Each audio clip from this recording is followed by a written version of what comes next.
दोस्तों, McKinsey and company ने अपनी रिपोर्ट में बताया है कि जो चाइना है इसकी कुल संपत्ति 2020 के अंदर 120 ट्रिलियन डॉलर हो गई है, जो कि 2000 में मात्र 7 ट्रिलियन डॉलर थी। ऐसा क्या हुआ कि जिस चाइना की 1978 में पर कैपिटल इनकम भी भारत से कम थी, आज वो चाइना वर्ल्ड रिचेस्ट कंट्री है। आज हम इसी बारे में बात करेंगे, लेकिन जब तक के लिए आपको एक काम करना है। अगर इस चैनल पर आप नए हैं तो चैनल को सब्सक्राइब कर लो, ताकि आपको ऐसे ही इंफॉर्मेटिव और एजुकेशनल वीडियोस मिलती रहे। तो अब शुरू करते हैं।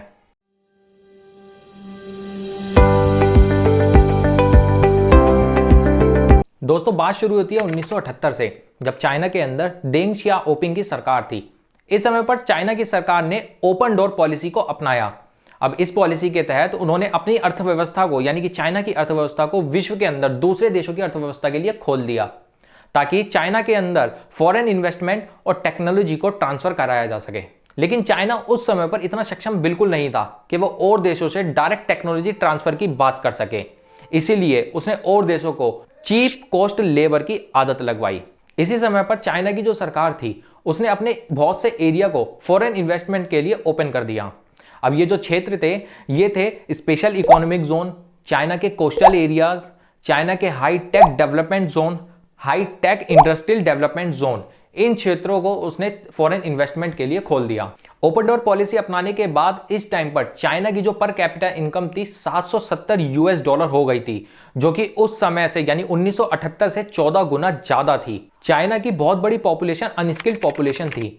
अब इस अनस्किल्ड पॉपुलेशन को डायरेक्ट किसी बड़े प्रोजेक्ट के अंदर लगाना चाइना के लिए अपने पैर पर खुद कुल्हाड़ी मारने वाली जैसी बात हो जाती। इसलिए चाइना ने इस पॉपुलेशन को एग्रीकल्चर के अंदर भेजा, और जो कि 1978 से पहले की जो चाइना की सरकार थी वो लोगों से जबरदस्ती फार्मिंग कराया करती थी। लेकिन जब 1978 में देंग की सरकार आई तो इन्होंने लैंड से सबसे पहले अपना कंट्रोल हटा दिया और प्राइवेट फार्मिंग की अनुमति दे दी, जिससे किसान अब राज्य यानी सरकार को टैक्स पे करके मार्केट के अंदर अपनी फसल को बेच दिया करते थे। चाइना के इस स्टेप से चाइना जो है फूड सरप्लस देश बन गया। यानी चाइना की जो पहली परेशानी थी खाने की दिक्कत, वो चाइना उससे निपट चुका था। चाइना ने इसी समय पर संवैधानिक तौर पर 9 ईयर स्कूलिंग को मैंडेटरी कर दिया था। आज 2021 के अंदर चाइना के अंदर शायद ही ऐसा कोई सब्जेक्ट हो जिसके ऊपर पीएचडी ना कराई जाती है। चाइना को अपने फ्यूचर के बारे में पता था, इसलिए चाइना ने अपने गांवों के अंदर जो इसके विलेजेस थे उसी के अंदर एजुकेशन को बहुत ही ब्रॉड लेवल पर देना शुरू कर दिया, ताकि लोग शहरों की ओर प्रवासी ना हो और अपने गांव के अंदर ही अपने काम को करें। इसीलिए आज चाइना के अंदर हम देखते हैं, हमारे यहाँ जैसे जिले होते हैं वहां पर ही इनके कुछ क्षेत्र होते हैं, उसके अंदर इसके कुछ पार्ट्स बनाने के अपने अपने हब हैं। चाइना ने अपने देश के अंदर कमर्शियल एग्रीकल्चर को प्रमोट किया, जिससे चाइना 90 के स्टार्टिंग दशक के अंदर ही कॉटन का सरप्लस देश बन गया। अब इसी से चाइना ने अपनी टेक्सटाइल इंडस्ट्री को पूरे वर्ल्ड के अंदर आगे बढ़ाया। ओपन डोर पॉलिसी की वजह से ही चाइना ने अपने टेक्सटाइल का एक्सपोर्ट करना भी बहुत ही बड़े स्केल पर शुरू कर दिया था। अब चाइना ने अपनी अनस्किल्ड विलेज पॉपुलेशन को बेसिक मैन्युफैक्चरिंग जैसे टॉयज, फर्नीचर या छोटे मोटे टूल्स बनाने के लिए प्रमोट किया। बस यहीं से चाइना ने अपना सेकेंडरी क्षेत्र पर पकड़ बनानी शुरू कर दी थी। चाइना इससे पहले एग्रीकल्चर के अंदर सक्सेस हो चुका था। इसी छोटे लेवल से चाइना ने अपनी अनएजुकेटेड और अनस्किल्ड पॉपुलेशन को सेकेंडरी क्षेत्र के अंदर डालना शुरू कर दिया था। 90 के स्टार्टिंग दशक के अंदर रेडियो, फ्रिज, टीवी और डिवाइसों की डिमांड जो बढ़ रही थी, इस सब के अंदर साउथ कोरिया और जापान की कंपनी सबसे आगे थी। लेकिन इन देशों के पास ना ही तो लैंड था ना ही लेबर थी, जिसकी वजह से ये पूरे विश्व की डिमांड पूरी नहीं कर पा रहे थे। इसी का फायदा इस समय पर चाइना ने उठाया। चाइना के पास पहले से ही लैंड भी था और लेबर भी थी।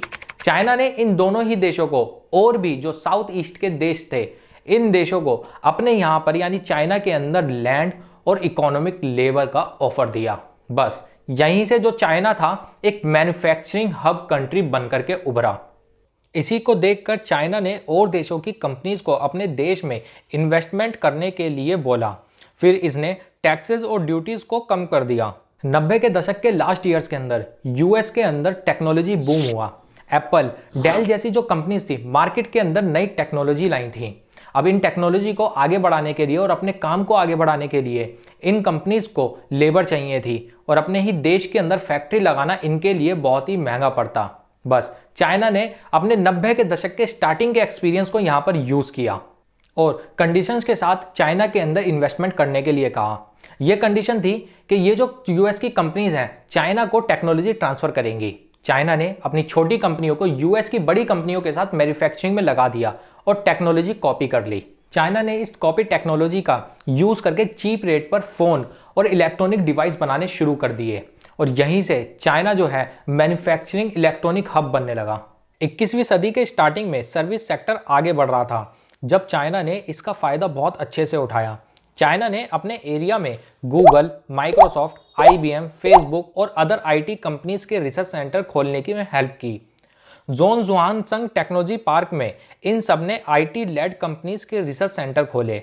1975 में सर्विसेज सेक्टर चाइना की GDP में 24 से 25% की हिस्सेदारी रखता था, लेकिन 2020 तक चाइना की GDP में इसकी हिस्सेदारी लगभग 54% की हो गई।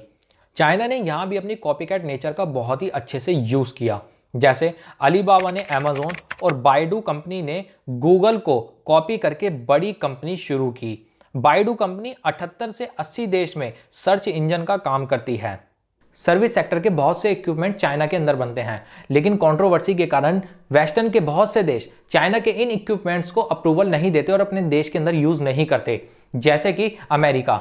तो दोस्तों ये सभी वो रीजंस हैं जो चाइना को वर्ल्ड रिचेस्ट इकोनॉमी बनाते हैं। दोस्तों अगर ये वीडियो आपको अच्छी लगी है तो वीडियो को लाइक, कमेंट, शेयर करें और चैनल को सब्सक्राइब करना ना भूलें। Thank you.